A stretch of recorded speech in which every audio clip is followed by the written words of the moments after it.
नमस्कार। वेळ होती सायंकाळची। शेतकरी शेतातलं काम आटोपून घरी निघाला असतानाच समोर वाटेत उभा होता वाघ। समोर मागे पुढे कोणीच नव्हतं, पण क्षणात घडलं असं। सविस्तर बातमी पुढे पाहण्याआधी चॅनलवरती नवीन असाल तर आपला आरजी मराठी न्यूज चॅनल जरूर सबस्क्राइब करून घ्या। चंद्रपूर जिल्ह्यातील ताडोबा अंधारी या व्याघ्र प्रकल्पामध्ये वाघांची संख्या खूपच झपाट्याने वाढत आहेत। त्यामुळे वाघांचं प्रमाण वाढल्याने जवळील परिसरात वाघ कुठे आणि कधी निघेल हे सांगता येत नाही। नागभीड येथील गोविंदपूर रस्त्यावर खूपच भयानक असा प्रकार घडला आहे। वाघ हा शब्द जरी ऐकला तरी भल्या भल्यांच्या अंगाचं पाणी होतं, बोबडी वळते।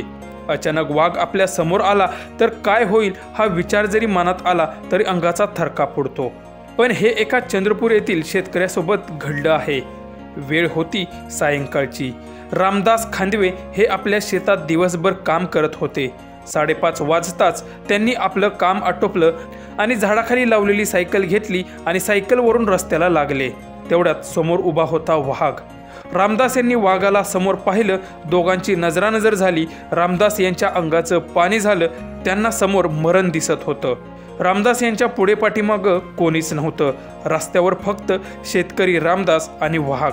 पण काळ आला होता पण वेळ आली नव्हती। या मराठी म्हणीप्रमाणेच देवदूतासारखी त्याच क्षणी रामदास यांच्या समोरून एक महामंडळाची एसटी येते आणि ड्रायव्हर आणि कंडक्टर हे क्षणाचाही विलंब न लावता शेतकरी रामदास यांना एसटी मध्ये घेतात आणि रामदास यांच्यावर आलेलं संकट चुटकीसरशी बाजूला होतं।